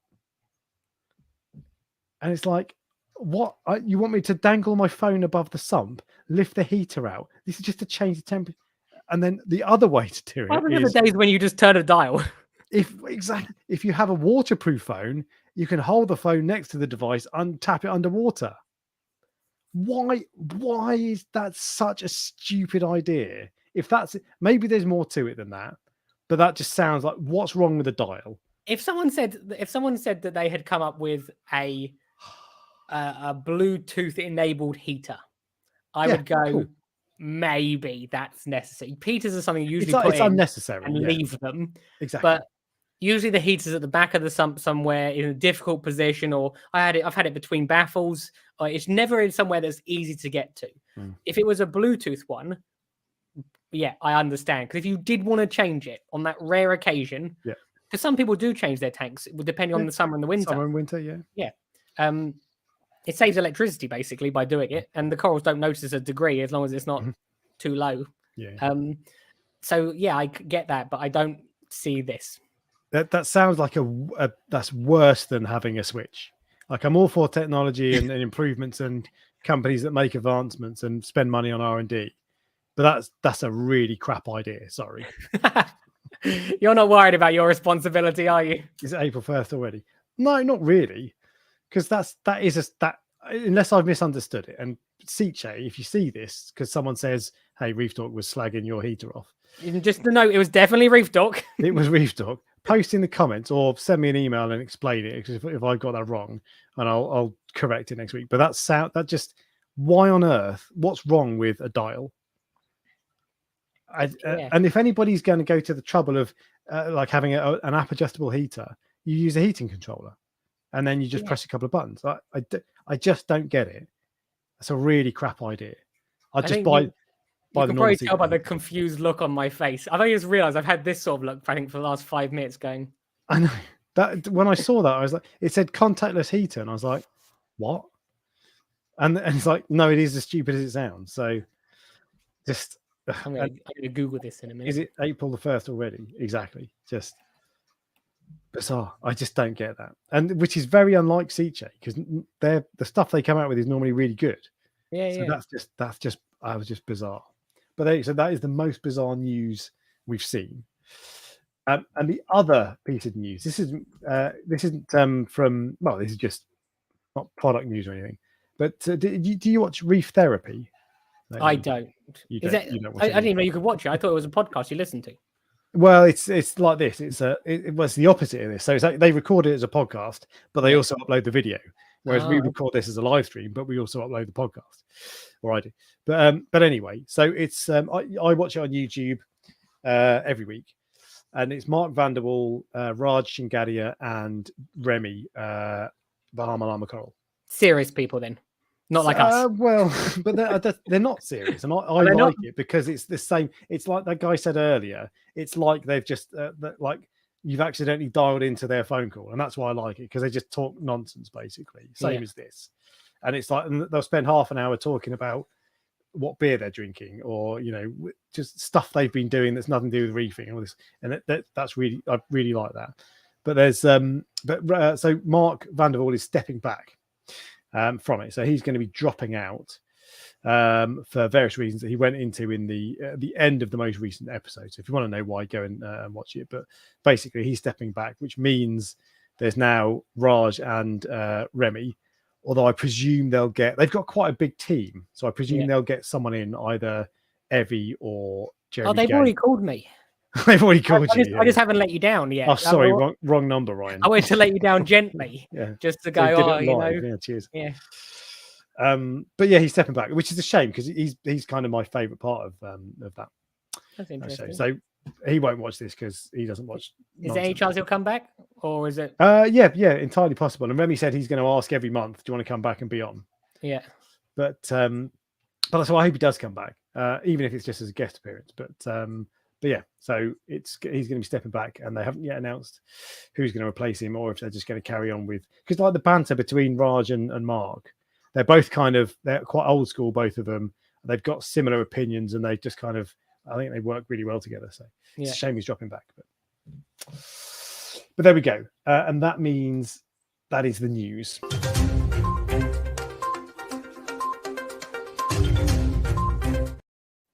Not a massive amount of news, but some. Did you watch BRS's latest video?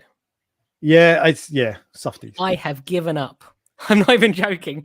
Each one of those episodes are like, if you look at my YouTube thing, the bar is like halfway through, and then I just don't watch anymore.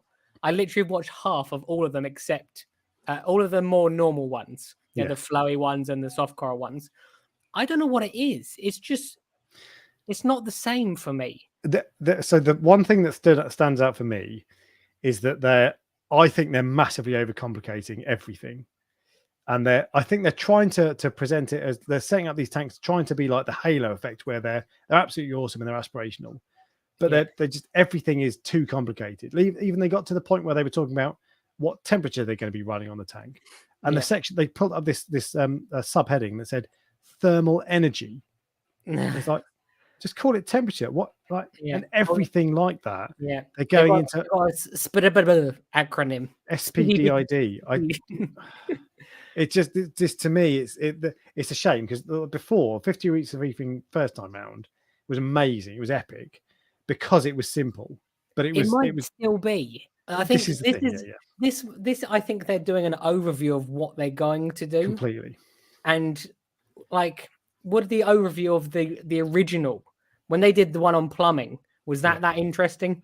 When they did I still watched it and I learned a lot. Yeah, you're watching these, aren't you? But I just, I don't know. I don't. The last 3 videos have been almost carbon copies of each other, where they've gone, this is a tank, this is the lights, this is the filter we're going to use. They're different equipment, but you can just insert a radion here or a Kessel here, and it's the same video. So I just... The other thing I don't like is that a lot of this, what they're talking about is, I think, actually experimental, or not like tried and trusted methods. Yeah. And they go into massive detail, and they talk about, this is exactly what we're going to do, and this is exactly why.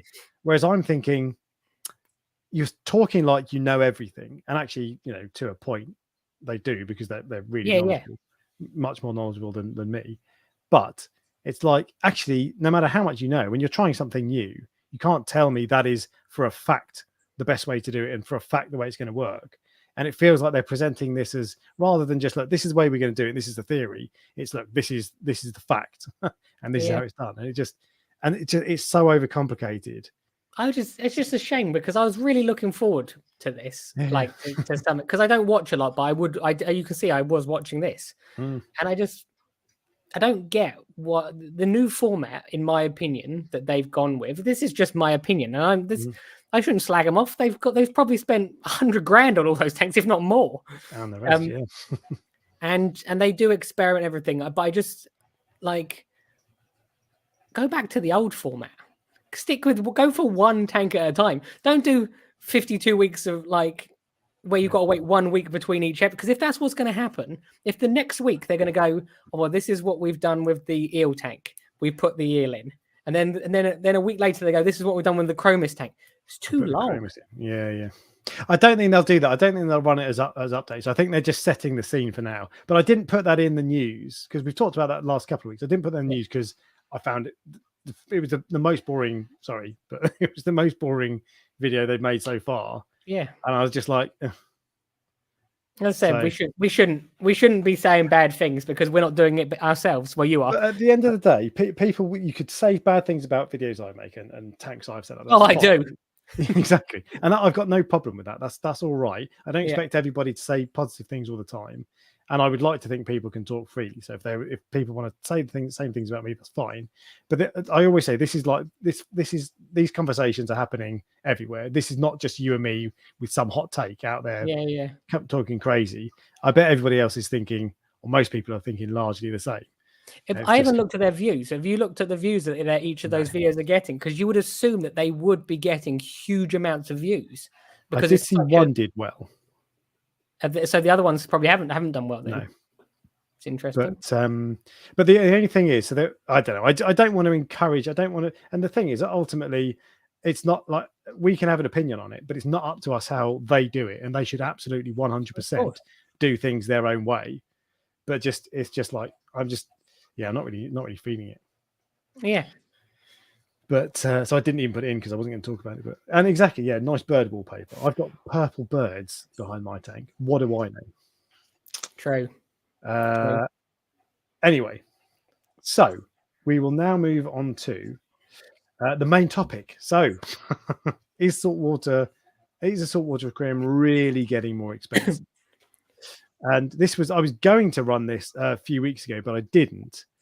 And then you mentioned it this week because you found the article. It was based on an article that Mike Paletta wrote on Reef Builders. Correct. Yes. Interesting. So, Jay, just so you know, Jay's Real Reef just took a shot at me. Not enough reefing content on YouTube. YouTubers are lazy. Oh, I think he's probably taking a shot at himself as well. Oh, maybe, yeah, true. That's true, maybe. Yeah. But yeah, he's right. If he was talking about you, he's right. Yeah, it's true. So look, but then me too, as well, to be fair. No, you put one out every single week. And even though he was no, I don't. Every fortnight. Every 2 weeks now. Yeah, it's true. Exactly. Yeah. Well, anyway, so back to the topic. Yes. So Mike Paletta obviously put out a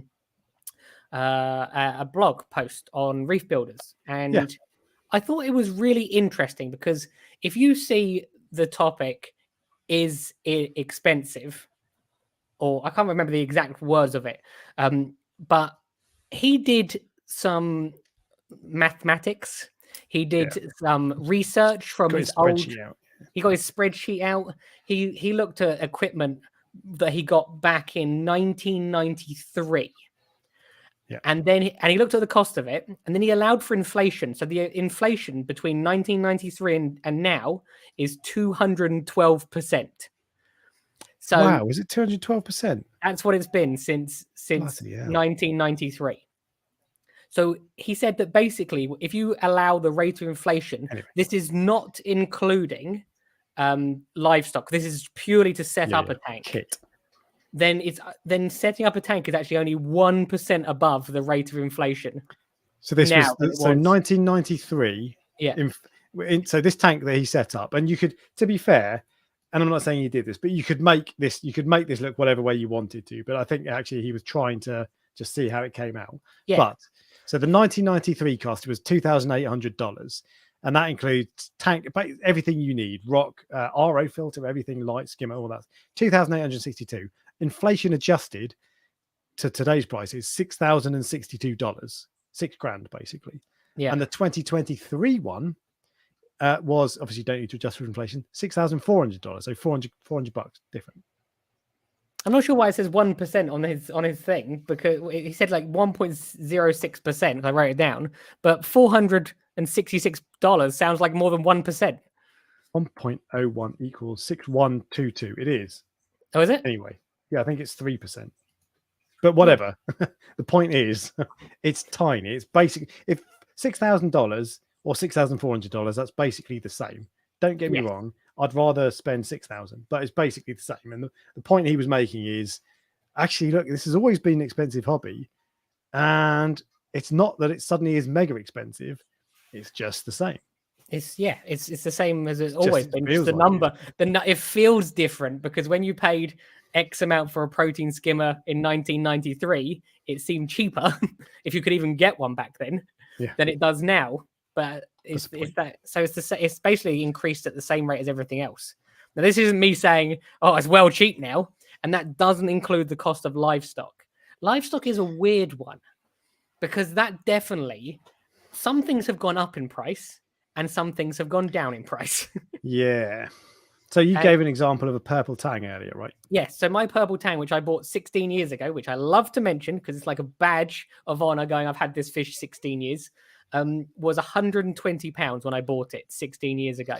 And then just before this live stream, I went on to 3 different websites and they ranged between £87 and £120. So how is it possible that all these years later, it's cheaper to get a purple tang?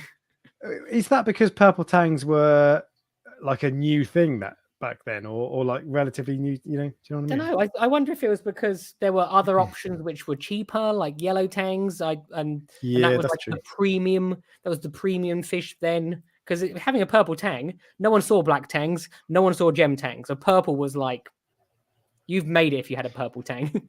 Because there are funny examples like that. Like you mentioned gem tangs. 5 years ago, they were £1,000 more. Now they're £300. Yeah. Purple yellow tangs. 5 years ago, they were £50. Now they're £500. They were so when I first saw yellow tangs, they were £25. Mental. That's how much they were. You should have. And the gem tangs were £1,600. Yeah. The gem tangs have come down. One of the shops was selling gem tangs for like £280 or something at one point.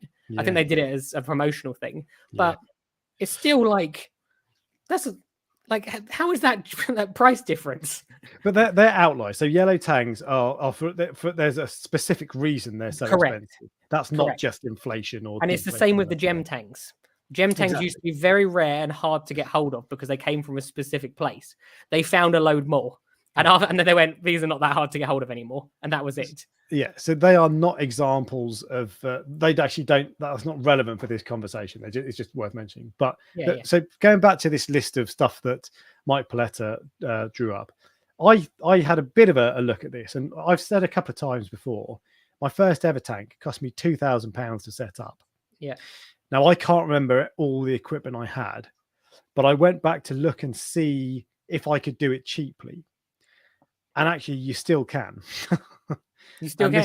This is you could. The only thing. So I had a max spec LED light, but then I switched to an ATI SunPower, so T5 unit. And you can still buy an ATI SunPower T5 light, and they're cheap, so you can still do it. And you can't beat T5s. They're brilliant. Also, the skimmer I bought was a Bubble Mega skimmer. And this was a 3-foot tank, and if you buy the exact same one today, it was a Bubble Megas Curve 3.5, although this is called the C 3.5, so they've changed the name. This is £105. That's still cheap. Yeah. It's not the best skimmer in the world. It might buzz a little bit because it's got an AC pump, but it's £100. Can't argue with that. Yeah, and if you want to just get into it. Exactly. So there were things like lighting and filtration and all that sort of stuff. And you can still buy pumps like Jecard power heads and Jecard return pumps. They're cheap. So I found that when I went down the list of everything that I set up, and I had an MP10. That was one difference. That was quite expensive. I went down the list of everything I set up, and it was all pretty comparable to today's prices, with one exception, and that was the tank. Yeah, okay. So the tank I bought was a clear seal reef space. Yeah.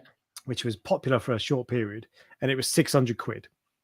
I put that into an inflation calculation adjuster, and it came up at just under £788, so £800.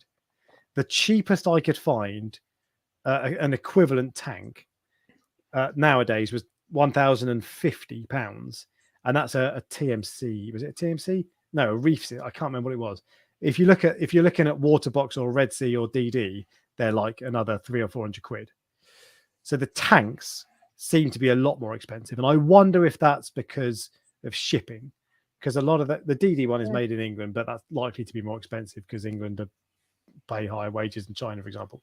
But Waterbox and Red Sea make their tanks in China, and the cost of a shipping container has gone up in the last 5 years from £2,000 to £10,000 or whatever. So like if you're importing 1 billion shoeboxes, fine.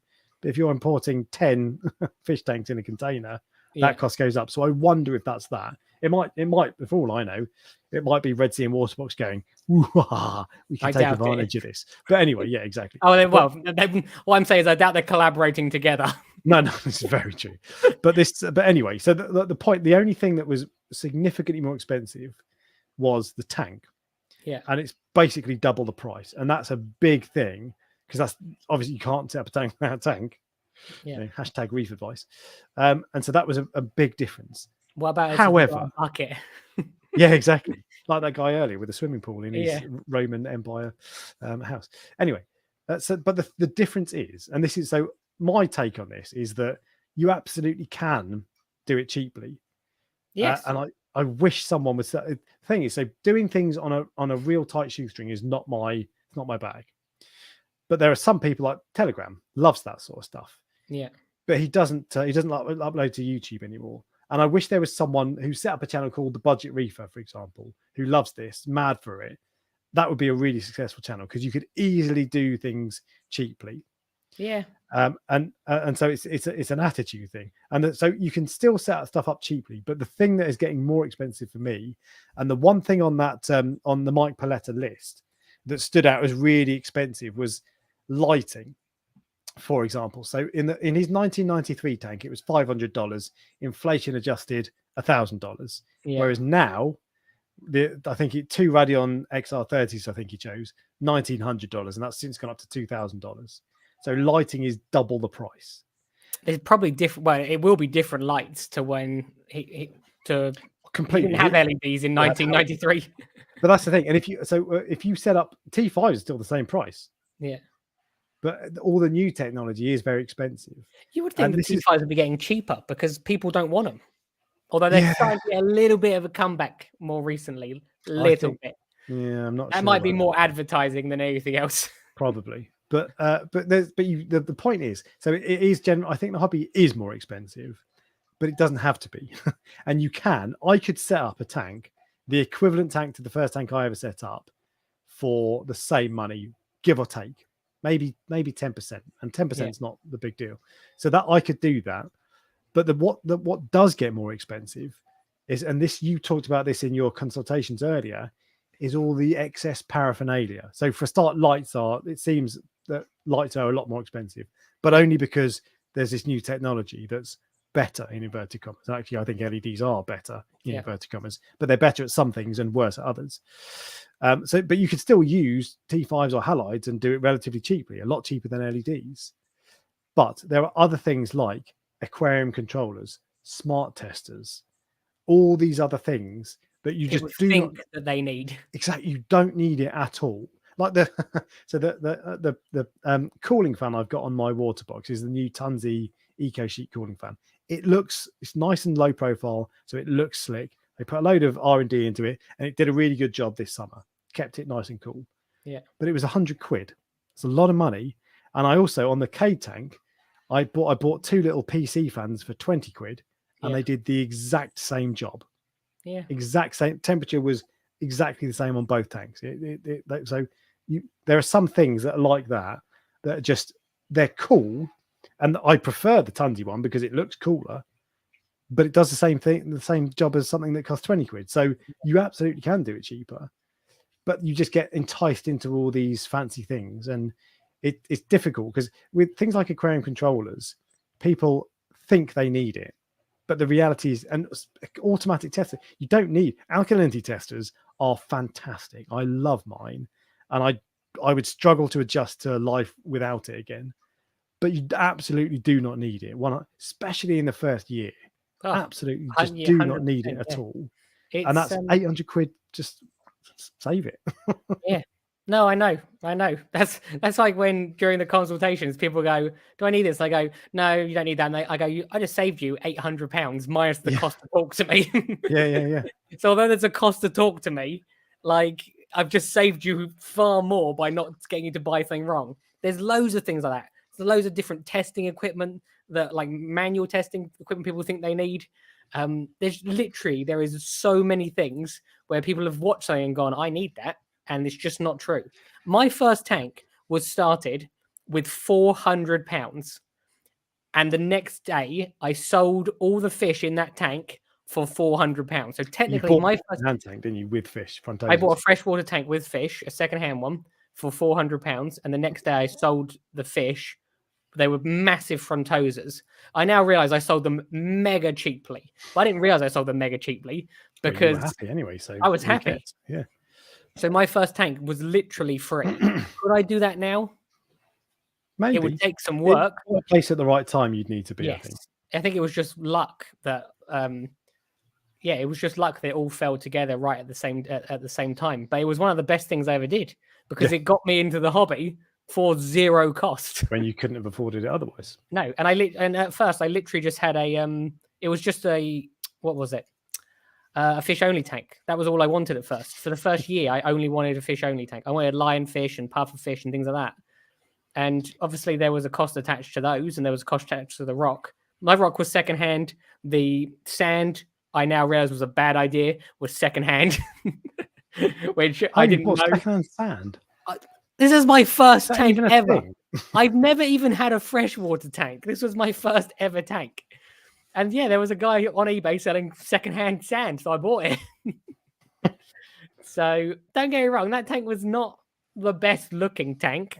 In fact, I look back now and I laugh at how of what it was like because I didn't know what I was doing. I wasn't even using normal live rock. Some of it was bits and pieces from all over the place, but it got me into it.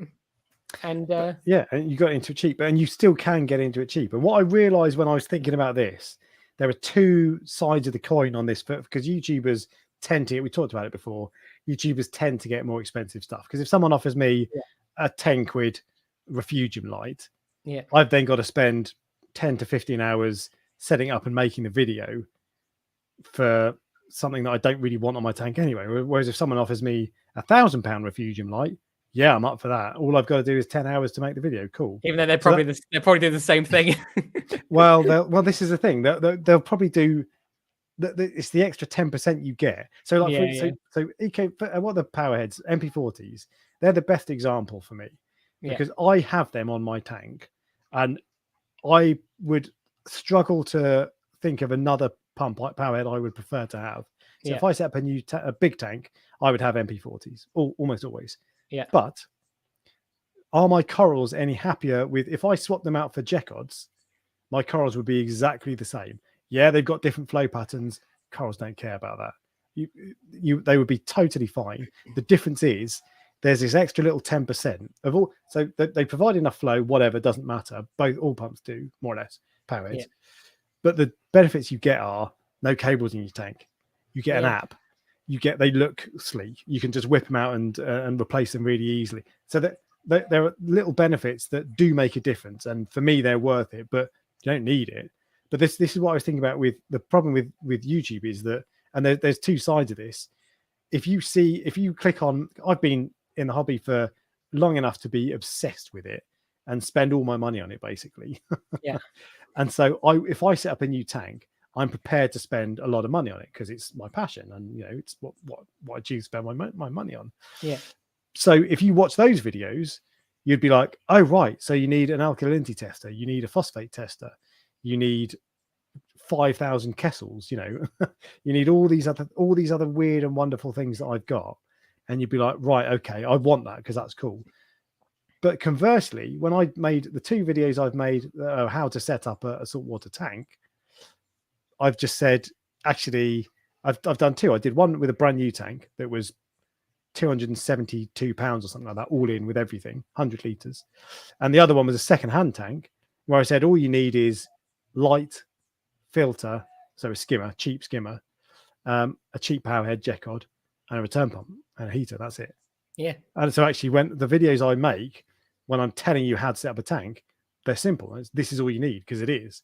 But so you click on that, and that's doing good, because it's like it shows people that it can be done cheap. But then you click on the next video, and it's an update of my tank. Yeah, and you've got £5,000 like of lights that I've just bought for the 10th time in the last 2 years. So it's kind of and that's confusing. How do you know if you're new to the hobby? I can remember even when Triton method came out, I couldn't work out what Triton method was, and I was like, how do I start it? And like it comes with kits, and I was like, but what do I need a dosing pump? What is it? What's a dosing pump? Like, and that's just something really simple. So how do you work out if you need an aquarium controller? Because you watch loads of people, you'll ask on forums of Facebook, and everyone will say, oh, they're amazing. I wouldn't have one without one. And then you watch a BRS video and they tell you how great it is. And then you watch 5 other YouTubers and they've all got one and they're awesome. And so you think, oh, I must need one then. Because actually I don't want my tank to crash when I'm on holiday. And it's like, well, yeah, but you don't. But you and I know that, because we've been in the hobby for long enough. But if you're new, how do you decipher that? How do you work out what you do and don't need? It's literally like a minefield. That's what I've realized. It's like a minefield. There are some people that come to and they literally, to make it easy, and this is very clever, they go, as in for the company, they go, I'm having everything Red Sea. Literally everything Red Sea, because I know it will go in that tank. Everything works exactly as I want it to. It's got one app and it keeps it simple. Fluval as well. Those little tanks, they must be making a killing with those little tanks. So many people I talk to have them, because that's like a gateway into the hobby, I think. Yeah. They don't last that long in terms of before you outgrow them. But the thing with buying so I have various brands on my tank, and I don't buy. So actually, to be fair, I do end up, when you've got like everything in one ecosystem. Like I've got a lot of refactory stuff. So when I needed to buy a dosing pump recently, I bought a refactory one, because I was like, well, it's all the same. So you do end up going down that route. But generally, I don't. But like I don't have. Oh no, I do have refactory lights. So I don't have a refactory. Oh, I was going to say return pump. I do. Bloody hell. Anyway, right. What the point I was going to make? Properly got you, haven't they? I know. Yeah, I've just realised I'm on the hook. But there's loads of stuff that I don't have. I'm sure. But anyway, with Red Sea, if you're setting up a tank and you're getting the Red Sea tank, the Red Sea lights, the Red Sea gyres, the Red Sea return pump, the Red Sea skimmer, that's great, and they'll be all in the same app. But it's not the right way to do it necessarily. And it's like, so when I had about 20 years ago, I bought myself an expensive hi-fi. It cost me about £1,000, which at the time was basically all of my money I'd ever earned. It was a fortune for me. Yeah. And I wanted, when I first went into the shop, I wanted everything all the same. There was a brand called NAD, N-A-D, and I wanted a NAD CD player. I wanted a NAD amplifier, and I wanted, you're laughing because it sounds like Gonad, aren't you? No, I was laughing because I was like, oh, you sound like a cool guy that you care that much. But then there'll be lots of people. Think about how many people would think that about me and fish. Exactly. But you want everything the same. And then I went into a shop and I asked them about it, and they were like, you don't want that CD player with that amp, mate. Was this when you had a big afro? Yeah, no, I had curtains, but it wasn't at that time. But anyway, so and they were like, what you want the NAD amp is fine, but that goes really well with the Arcam CD player, and actually that's the same. It's the same with everything in life. Because one brand has figured out how to make a skimmer, a filter roller, a powerhead, doesn't mean that they're all the best ones to go together. And actually, if I was setting up a new tank today, and if you gave me £100,000 and I could do whatever I want, I wouldn't have I wouldn't have everything refactory. I wouldn't have everything Ecotech. I wouldn't have everything Red Sea. I'd mix and match. Why do you need £100,000 to set up this dream tank? Okay, it's going to be a big tank, right? Well, clearly. And I need a budget for lights, because obviously I'm going to change them. But that's all right, true. 10 grand, whatever. I do, but you don't. So, but it's interesting, and that's the beauty of Red Sea is they've got this ecosystem where you can get pretty much everything from them. So if you're new, you're like, well, I'll just get all that because that's cool. It's confidence. Yeah, and when you go on their website and you click it all through, they go, I'll tell you what, if you buy all of this, we'll give you a 10% discount. And you're like, oh, I'm saving money. Yeah. It's clever. It's that actually, I've literally just realized what it is. And it's the same reason why people talk to me. Sometimes as I said, they can be very experienced people sometimes. It's confidence. Yeah. And that's what Red Sea are doing. They're going, don't worry about anything. It's simplifying it. Yeah. We will make everything as easy as possible for you. You put all this stuff in, you'll be fine. And to be fair, you will. Yeah. You buy all Red Sea stuff, it's going to be fine. It's good stuff. But you might be but if I was advising, I'd be like, yeah, but you don't really want their gyres. You're better with the MP40s because you can just swap them out easily. And actually, I can't think of another example. Their dosing pump, actually, the Ecotech Versa, maybe that's a better dosing. Oh, there'll be some things that you could swap around. Some stuff you'd still keep, and I really like the Reef Mat, for example. Although even then, you might say, I love the Reef Mat. But even then, some people might say, actually, get the Clarity because it's 50 quid cheaper and it does the same thing. Isn't that funny? I'm like, yeah, I love the Reef Mat. I've never had any others. I've never had a Clarity. I've never even looked at a Clarity, I don't think. Really? So I've had 4, but ultimately they all do more or less the same thing. I find it really interesting when I learn something about myself. When I've just gone, I've got an opinion on this thing to go, I love this, but I actually don't know. I love what it does, but I don't know if it's the best one. But that doesn't generally, there is no best in any category. It tends to be that everything does, like all the filter rollers, for example. My personal favorite is probably just about the Refactory, but the Red Sea, they're both up there together. Yeah. And I've also had the Clarity, which I've got. Is that because you're on the hook? What? Because No. So I also had an Novitec X filter, which is the only one I bought. But I was given all 3 of these. Yeah. The Clarity, the Red Sea. I was just joking because you realise you've got all refactory stuff. Oh, I see. Oh, that right. I see. But I've been given all 3 filter rollers, and I can tell you honestly that they all do different things well. Yeah. The Clarity is the cheapest and is the most simple. The Red Sea is the most advanced, but also the most expensive. Yeah. And then the Refactory is kind of a mixture of the two, really. But I don't think there is I wouldn't say there's one of those that is absolutely the best, objectively the best. They all do the same thing basically, and it depends what your priorities are. That applies to everything, doesn't it? Exactly. Lights, power the best power head, if you can't afford the most expensive one, is not the most expensive one. No, completely. And so tanks, Cade, Waterbox, and Red Sea. I've got one of each. Yeah. What's the best? I think toss of a coin. Just pick the one you like the look of best. They're all basically the same. They've got they do various things differently. Yeah. So there are pros of some and cons of others and all this, but like there's no one isn't better than the other. They're just all slightly different. Have you got any algae? Have you got any algae on the clear silicon on the K tank? Oh, you mentioned that. No, but that's the thing. So these have the K tanks have clear, or this one does anyway, has clear silicon. I feel that looks unnatural. Tanks should not have clear silicon. So do you know, I do prefer black silicon, but I've never noticed it. I never look at that tank and go, oh, it's clear silicon. I never notice it. And so when I first got this, you were like, the clear silicon's going to go green. It's going to get algae on it. It gets algae on it because you can't clean it. Which it might well do. But my first ever tank had clear silicon, and I didn't ever notice that. Maybe it did. But I don't notice. I don't look at that and go, oh, clear silicon. Yeah. I think black silicon is probably better, but maybe I was making a fuss about nothing. It was just. But it's not. You're not making a fuss about that. Matters to you. Yeah. And so that is a reason that you shouldn't buy a Cade. Other people will be like, don't care. Because originally when I saw a brand new K tank, I was like, that looks sleek. Then I saw a tank that had been run for years. It was a K tank, and I went, I get the problem now. Yeah. It's a similar situation with the Red Sea protein skimmer. Like when you first see it with the little turning thing in the head, you go, that's a brilliant idea. You turn that, keeps it clean, great idea. The reality is you don't turn it for a week. You then turn it falls back into the sump. Yeah. So there's difference between what is a good idea when it's brand new and what might not be as good idea when it's not brand new. Which is very true. And that will matter to some people and it won't matter to others. But that's the same with everything, every piece of equipment in the hobby.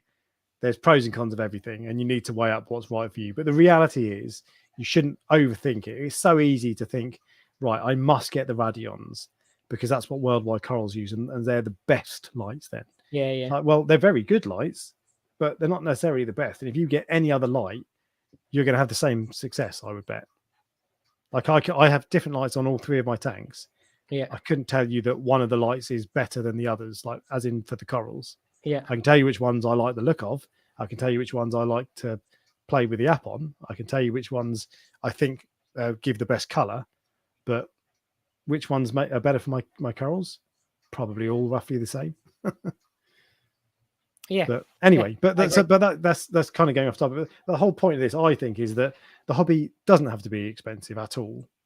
It doesn't have to be more expensive than it was, but it's very easy to make it more. And there's a lot more kind of collateral equipment and extra little bits that you can get that make it more expensive that you don't need, because it doesn't need to be complicated. It can be really simple and you'll have great success. But the other thing I was going to point out was corals. So I found a website that sells corals in the UK, and I've okay, yeah. Where is this going? I've pulled it up because I wanted to. So because that's the other thing with when you set up a tank, like if you set let's say you spend $2,000 on the tank and all the equipment, that's the start of it. Yes. Wait until you start buying livestock. All right. And you can spend as much money as you want. Okay, people spend £1,000 on a single head of torch. People spend £1,000 on an inch frag of acro. Crazy. Those people are insane. They are insane. But if you're one of those people, you have too much money. if you haven't got the money and you're financing that sort of stuff and you're paying it up over 12 months, that's crazy. But if you have got the money, cool, spend it on whatever you want. I don't care. Yeah. But there are a lot. I bet there's a lot more of that now than there was 20 years ago, 30 years ago. However, let me show you some examples of this website I found. I was like, I knew you were going to bring mine up. Oh, this is your website. Oh, okay. So, and I've sorted this by. It looks really weird on your screen. It doesn't have those white bands between the pictures on mine. Oh, okay. That's strange. The pictures are all right up against each other. Anyway, I've sorted this by low to high. If I sorted it by high to low, of course, they're more expensive. But so you can spend a lot of money on corals if you want. But if you just want bird's nest, nice coral. Yeah. That's one of your papers, isn't it? I like the calliandrum. But anyway, £7, £7. That is not a lot of money. I know. Monte Hisuta, £8. Monte Digi, £8. Undata, lovely coral, that Undata. Massively underrated. That is one of the least purchased Monteporas that I have. I don't know why. Get that. It's so nice. Although mine got massive and I got rid of it, but it's lovely. Anyway. This is what I remember someone in Scotland once said, oh, Ryan's really expensive. And I'm like, some of my corals are like literally £7. Some of your corals are. Of course. Some of them aren't. But this is the point I'm making. So if you want to spend £500 on a torch coral, cool, or an acro, do it. That's fine. I've got no problem with that. If that's what you should do, if that's what you want. Yeah. But it doesn't have. But the point is, like, if that's part of what people talk about as the expensive being really hobby, the hobby being really expensive. Yeah. But it's not. It can be, absolutely can. And there are some people, maybe there's more visibility around the people who spend big as well, because some people spend crazy money. Some people would look at my tank and say that's crazy money. But it doesn't have to be. I've got other examples. So you don't want, what's that? You don't want SPS. Well, I found another website, pressreview.co.uk, and I've sorted LPS by low to high. Mr. Freeze Leptoceris, £10. A trumpet coral, £15. Hollywood Stunner Chalice, £16. Neon Candy Cane, £16, etc., etc., etc. And this is not just. What was that website again? www.prestigereef.co.uk, the best coral selling website in the world. But the same story applies wherever you go. My local fish shop, Reef Keeper Moss End, you go in there, acros, £20. Nice acros as well. Lovely LPS. Yeah. Cheap. There are some cheap, there are some expensive. Okay. Yeah. And that's because some people want to spend a lot of money, some people don't. So it absolutely can be. You might find yourself looking at the corals and going, I can only afford a candy cane, or I can only afford a Duncan, but I want a torch, but they're £200.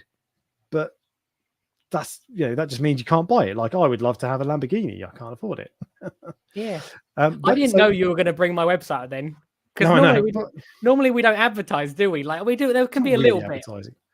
But anyway, I'm just making the point because your website is good indicator because it's always there. It's not like it doesn't fluctuate with it. But anyway, the point is you can go to any shop you want in the country, and there'll be some expensive corals, and that's all the fancy stuff like the halo effect stuff. But there'll also be loads of corals that are cheap. So it absolutely does not have to be expensive. Has it gotten more expensive? From the sounds of it, I think no. Overall, the hobby is roughly as expensive as it used to be. Sorry, the hobby can be roughly as expensive as it used to be. You wait till you see the comments after this. I'll read them later. No, as in what's going to come with you saying the hobby's not that expensive. Well, but this is the thing. That's I've not finished talking. So if you want to comment on that and say I'm an idiot, well, you've not listened to me yet. But so it can be just as cheap as it was 30 years ago. Yeah. But it's much, much easier for it to be much, much more expensive. Huh. That's my take on it. Yeah. I completely agree. Because there's so much extra stuff. And some of the technology, in particular lights, if you want LEDs, they're more expensive than T5s. You could get a 3-foot tank. I looked up the cost of an ATI SunPower, the pinnacle of T5s basically, including tubes, you're looking at about 500 quid for a 3-foot tank. Yeah. If you were going to buy the equivalent LEDs, you'd probably want 2 Radeon XR15s, 800 quid. Or maybe I'm sure a Kessil AP9X, 1100 quid. One of them. So some things like light in particular has got a lot more expensive. Are LEDs, but if you want to do it on a budget, you're going to be missing out on some things not having LEDs. Like the T5s don't make the corals fluoresce. You don't get any shimmer. But the trade-off with that is that you get mega spread. So there's no shading whatsoever. And you don't need to worry about whether they're going to be too strong or too weak. They will be perfect. You turn them on, they're wicked. Done. Yeah. That's not going to be a problem. And they're probably better for your corals, especially if you don't have any experience, rather than just playing with sliders. So you might miss out, and you'll see things on Instagram where someone's got the latest LED or whatever, and it looks cool, and you get fear of missing out. But actually, it doesn't have to be that way. So it's very, very easy for it to be a lot more expensive. And I can see why people think that it is, but actually it doesn't have to be. I think, I think it can be as cheap as it was 30 years ago. So what you're saying is you're about to set up a new budget reef tank. That's not what I'm saying. I did think about it instead of the Cade, but it's a really nice tank. So yeah, no, I know. But that's because that's what I want to spend my money on. It's and also because I get some free stuff. Yeah, I was going to say there's more effort involved. With more looking, more. It would be more restrictive because if I was going to set up instead of the Cade, if I was going to set up a budget tank, and it would be really restrictive. So I wouldn't be able to have the Kessil I've just bought, for example, and I wouldn't be able to have. I'd be able to have Jekod Paras and that sort, but I wouldn't. I'd also be limited on corals. So if I saw a really nice torch that I really liked, I wouldn't be able to buy it, and I don't want that. But that's why, if this theoretical channel, the Budget Reefer, has to be someone who's really into that. And if you're into it, it's natural and it's brilliant. Someone asked earlier, I don't know if you saw there were two things I saw earlier. One of them asked, what would you recommend as a budget light? I genuinely wouldn't even know. I could, lights are roughly the same, I think, aren't they? Like the cost of them. Or is that completely LEDs wrong? Across the board. The thing, it depends. But let's say for the sake of argument, it's for a 2-foot cube because that's easy to light. Okay, so for that, and what would I recommend? I personally would recommend Kessil because I love Kessil. But what would I recommend? Is Kessil better than a Radeon? The shimmer's better. What's a budget though? What how you can go Jekod is a budget version of this or whatever. But what is? And he said don't include the Chinese black boxes. Okay, so they're T5s for a start. Yeah. But if you want an LED specifically, Telegram always talks about Reefi, REEFI. Yeah. And they're cheap. Okay. I don't know them. But you're right. That's the one thing that is there aren't many mainstream options. Yeah. And if you want a budget LED, there's nothing what I would say is go secondhand. I agree 100%. Or maybe the AI Prime, secondhand AI Prime. There's loads of them. They're good. They're tried and trusted. I think my first 7 years, everything was secondhand. I'm pretty sure. I think my first completely. 7 years. I still buy secondhand stuff today. Yeah. And you have to check it, especially if it's like pumps and things that you have to check to make sure there's no rust and stuff inside them. But yeah, first 7 years. I didn't actually start to get new stuff until the YouTube channel came out. Oh, really? Yeah. Because all of a sudden people started to go, we can advertise with you. And I was like, yeah. And that was back in the day when it was a free-for-all. You could say whatever you wanted. Like there was no, like these days you have to tell people, don't you? You have to go like, I got this for free. Back then there was like, it was like the Wild West. Yeah, fair enough. but yeah, budget lights are a little bit of a grey area. And what I just need to jump to now is Ryan Washington has done a super chat for $2. Is that Canadian dollars? I love to see your budget tank. So I've got to start. YouTube takes about 40% of that. So I've got, what's that? $1.20. Yeah. What's that? You got to start a budget tank now. And I've got to start the tank. Yeah. I like the challenge. Challenge accepted. You had a budget tank, didn't you? You put it in the bin. Yeah, well, the Fluval was supposed to be the closest thing smaller. to budget. Think smaller. Oh, the little Pico one. Yeah. That was awful. I know. That was a disgrace. I mean, it was 40 quid from China, and I got it to look after a Mahano anemone that was a hitchhiker. Yeah. But and I like there's a bit of a trend on them, and I kind of jumped on the trend wagon. Yeah. But they're awful. And whenever I see them, like I see a photo of one on Instagram or whatever, and it's looking really good, I'm like, either you've just set that up for or you're doing 100% water changes twice a day and you're looking after it, because there's just no way you can keep that without a lot of money. They're terrible tanks, and some of them are really expensive. The one I got was 50 quid off AliExpress. Some of them are like 400 quid. No. Well, dollars. They're in America. I don't think they've made their way over here, but it's crazy. TMC are bringing out Chrysal tanks. We've gone I up a dollar. This.